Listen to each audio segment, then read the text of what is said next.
Hey everybody, here's some fun facts. The population in Thailand is 63 million people. It is twice the size of Wyoming. None of you know Stu like I do. I can't even tell you what we've been through because we made a pact. What I can tell you is this. This is not Stu's first marriage. There was a whore in Las Vegas a couple of years ago. Welcome to What the Flick. I'm not sure if Ben's hair is ready for this or not. It's always ready, baby. We're talking about Bradley Cooper today, though, so you have perfect hair for that. Oh, my God. I watched that Hangover 2. I am so jealous of that guy's hair, and I am not jealous of a lot of guys' hair. He has good hair. I thought during that entire movie that as you look at that guy's hair, I thought how much time was spent getting that just perfect. It's rustled exactly the right amount. And I'm glad the movie made you think about something, because I didn't think about anything at all. But please explain to us the mystical, magical, phoned-in sequel that is The Hangover 2. Ben Mankiewicz. It wasn't phoned in. If you saw Hangover 1, if you saw the first one, you know what happens. Instead of Vegas, the three guys are in Thailand. They get drunk. And they don't remember what happens, but there are a lot of significant changes.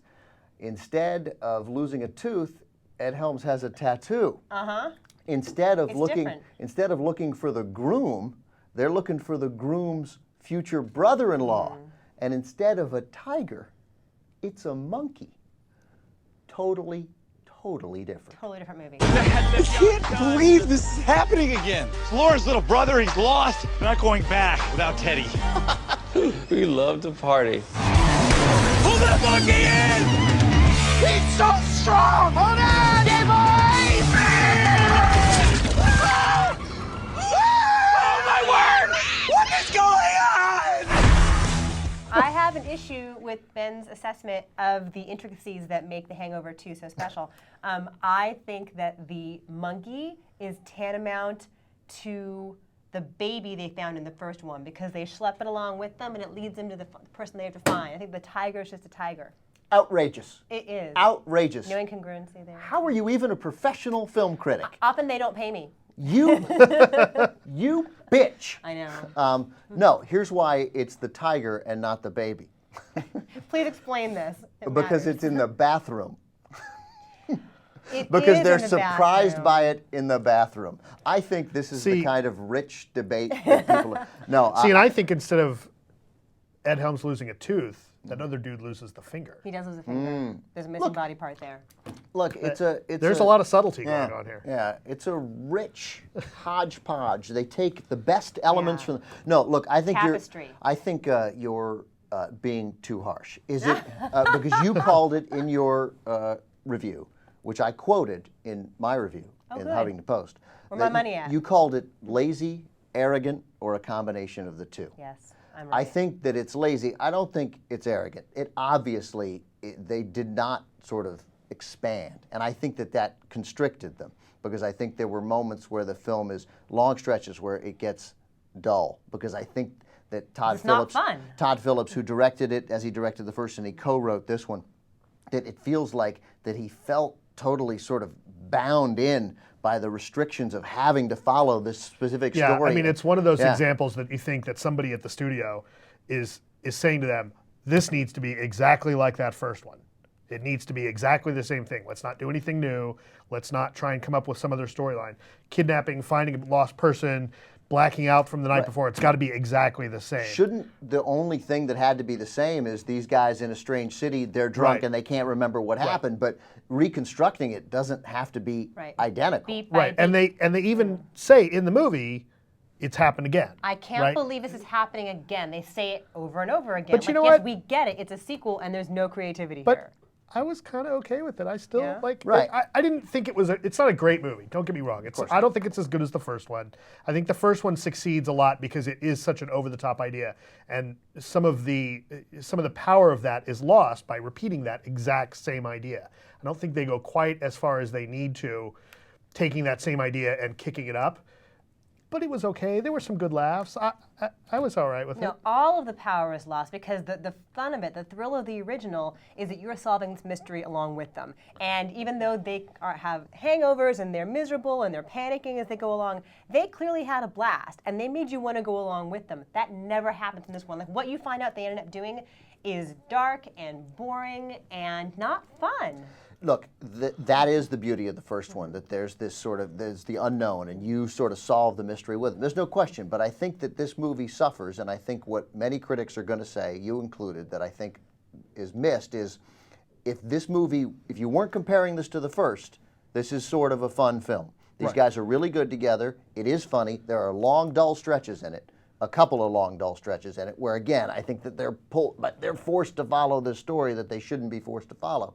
But if you're not comparing it to the first, and the sort of chemistry fun. here But there is a first. But the chemistry Okay, here. but that doesn't mean that this you can't doesn't have to be ignore fun. But to Ben's point, I think the chemistry between these three guys goes so far that I'm kind of willing to go with it. I was I okay agree. with it, to the point that they even kind of basically write what's his name from the first movie out of the groom from the Doug. first Justin Doug. Bartha. He's barely in Like they it, yeah. kind of write him out of the adventure. Because he which- was written out of the first, and they Right, have to exactly. follow it. What are they But you know, with for him, for right. whatever reason they did that, it kind of works. I think that would have added something to the chemistry that wouldn't have worked here.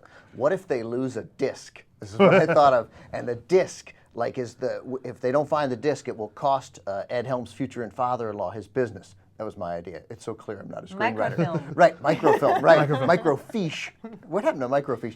Like, I don't know. It just something else, and obviously I shouldn't be suggesting ideas, but I mean, anything else I just think would have given them more freedom and would have saved these stretches where it drags, which I think keeps it from being as funny as people expected it You know, to be. when you make the highest grossing R-rated comedy of all time, you should have some creativity. You should have some leeway. I don't agree with this theory that they were hemmed in by studio demands to make an identical film. I think they're just cynical.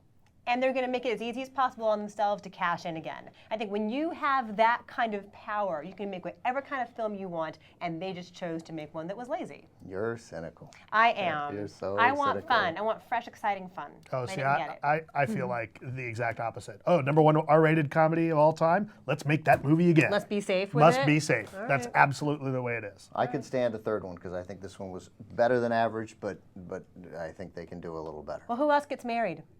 Does Zach Galifianakis get married? Let's eliminate the marriage. Let's just get him drunk Right. again and let's grow it a little bit. Let's think creatively. Some kind of Todd Phillips reunion is good. Todd Phillips is good. These guys know what they're doing. They didn't grow enough here. What do you think? What's your number? You know, I was okay with it. I give it a 5. Average. Okay.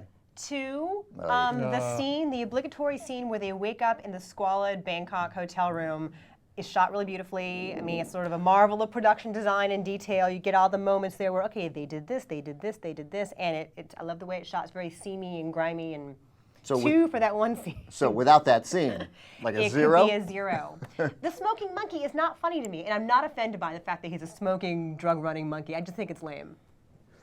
Yeah, I could have done without the smoking monkey. You know, one thing we should CGI smoking monkey, One of by the the things way. I think we also need to bring, well, maybe not bring up, but we should at least warn people about, or maybe not warn them. There's a lot of dudes junk in this movie. No, there's a lot of dudes junk. There's in a this lot one. of junk in this movie. Well, there's something I want to talk about later, but we'll finish the numbers. I thought it was better than average.